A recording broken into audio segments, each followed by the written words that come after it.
अस्सलाम जी। अच्छा ਕੀ ਹਾਲ ਚਾਲ ਹੈ? अल्हम्दुलिल्लाह। ਮਹਿੰਗਾਈ ਦੇ ਬਾਰੇ ਕੀ ਖਿਆਲ ਹੈ ਤੁਹਾਡਾ? ਇਮਰਾਨ ਖਾਨ ਸਾਹਿਬ ਜਿਹੜੇ ਵਾਅਦੇ ਕਰ ਰਹੇ ਨੇ ਜਾਂ ਜੋ ਵੀ ਹੈ, ਜਾਂ ਕਿਸ ਪਾਸੇ ਨੂੰ ਮੁਲਕ ਨੂੰ ਲੈ ਕੇ ਜਾ ਰਹੇ ਨੇ, ਕੀ ਖਿਆਲ ਹੈ ਤੁਹਾਡਾ ਇਸ ਬਾਰੇ?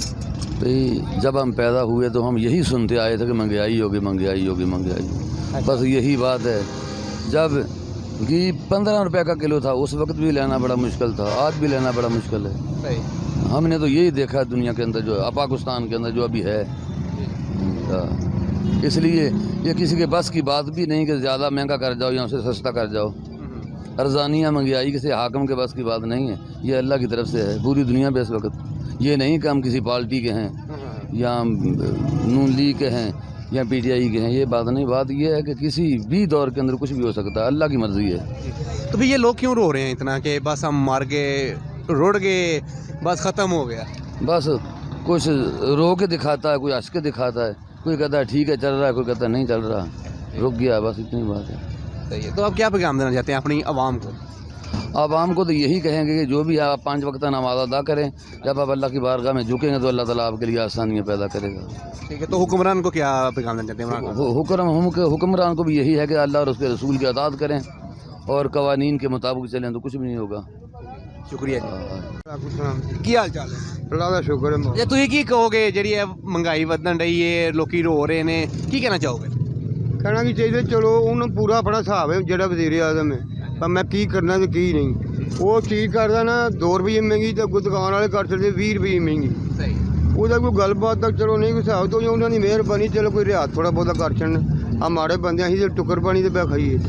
ਹਾਂ ਤੇ ਅੱਲਾ ਨੂੰ ਤੰਦਰੁਸਤੀ ਦੇ ਤੇ ਉਹਨਾਂ ਦੀ ਇੰਨੀ ਮਿਹਰਬਾਨੀ, ਜਿਹੜਾ ਧਿਆਨ ਰੱਖਣ ਮਾੜਿਆਂ ਦਾ। ਬਸ ਹਾਂ ਮਿਹਰਬਾਨੀ। ਅਸਲਾਮ। ਅੱਛਾ, ਤੇ ਜਿਹੜੇ ਇਮਰਾਨ ਖਾਨ ਸਾਹਿਬ ਤੇ ਤੁਹਾਨੂੰ ਉਮੀਦ ਹੈ ਕਿ ਜਿਹੜੇ ਉਹਨਾਂ ਨੇ ਵਾਅਦੇ ਕੀਤੇ ਨੇ ਪੂਰੇ ਕਰਨ ਦੇ?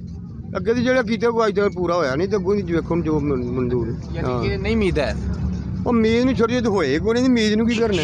ਹਾਂ ਤੇ ਅੱਲਾ ਉਹਨੂੰ ਜ਼ਿੰਦਗੀ ਦੇ ਤੇ ਉਦੋਂ ਪੂਰੇ ਕਰਨ ਦੀ ਉਹਨੂੰ ਤੌਫੀਕ ਦੇਵੇ ਮਾਂ। ਹਾਂ ਬਸ ਇੰਨੀ ਗੱਲ ਹੀ ਹੈ।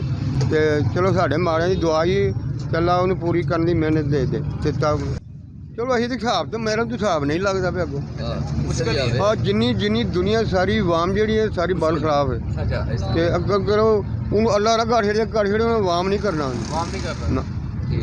ਅੱਛਾ, ਜਿਹੜੀ ਮਹਿੰਗਾਈ ਹੋ ਰਹੀ ਹੈ ਮੁਲਕ ਦੇ ਵਿੱਚ, ਕੀ ਖਿਆਲ ਹੈ ਤੁਹਾਡਾ ਇਸ ਬਾਰੇ ਦੇ ਵਿੱਚ? ਮੌਤ ਸਾਡੀ ਹੋਰ ਕੀ ਹੈ? ਅੱਛਾ, ਸਾਡੀ ਮੌਤ ਹੈ। ਕਿਉਂ? ਅੱਗੋਂ ਖਰਚੇ ਨਹੀਂ ਪੂਰੇ ਹੁੰਦੇ। 13 ਰੁਪਏ ਦਾ ਨਾਂ ਲੈ ਕੇ 15 ਦਾ ਵੇਚਣ ਦੇ 2 ਰੁਪਏ ਇੱਕ ਪਿੱਛੇ ਕਮਾਉਂਦੇ ਤੇ ਕਿੱਥੇ ਜਾਈਏ? ਤੇ ਪਹਿਲੇ ਸਹੀ, ਪਹਿਲੇ ਕਿੰਨੇ? ਪਹਿਲਾਂ ਠੀਕ ਸੀ, ਪਹਿਲਾਂ 10 ਰੁਪਏ ਦਾ ਲੈ ਕੇ 12 ਦਾ ਵੇਚੀਦਾ ਹੈ। ਫਿਰ ਵੀ 2 ਰੁਪਏ ਹੀ ਬਚੇ। ਫਿਰ ਵੀ ਸਾਨੂੰ ਹੁਣ ਵੀ 2 ਹੀ ਬਚਦੇ ਨੇ। ਸਾਡੇ ਹੱਥ ਤੇ ਉਹੀ ਹਾਲ ਹੈ। ਉਹੀ ਹਾਲ ਹੀ ਹੈ। ਤੇ ਯਾਨੀ ਕਿ ਦੋਵੇਂ ਹੀ ਹੋਣ ਜਿਹਦੇ ਹਨ, ਪਿਛਲੀ ਹੁਕੂਮਤ ਵੀ ਤੇ ਇਹ ਵੀ ਹੁਕੂਮਤ ਵੀ।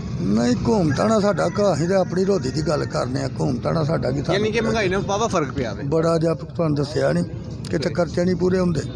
ਠੀਕ ਹੈ। ਤੇ ਤੁਹਾਨੂੰ ਕੀ ਲੱਗਦਾ ਕਿ 2023 ਦੇ ਵਿੱਚ ਇਲੈਕਸ਼ਨ ਹੋਣੇ ਨੇ, ਇਮਰਾਨ ਖਾਨ ਆਏਗਾ ਦੁਬਾਰਾ?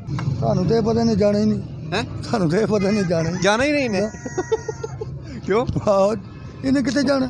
ਇਹਨੇ ਇੱਥੇ ਹੀ ਰਹਿਣਾ ਹੈ? ਇੱਥੇ ਹੀ ਰਹਿਣਾ ਨੇ। ਸਾਨੂੰ ਮਾਰੇਗਾ ਤੇ ਜਾਏਗਾ ਨਾ। ਅੱਛਾ, ਯਾਨੀ ਕਿ ਆਵਾਮ ਖਤਮ ਹੋਏਗੀ ਫਿਰ ਜਾਏਗਾ? ਹਾਂ ਬਿਲਕੁਲ। ਅਸੀਂ ਕਹਿੰਦੇ ਅੱਲਾ ਕਰੇ ਕਿਤੇ ਜੰਗ ਲੱਗੇ।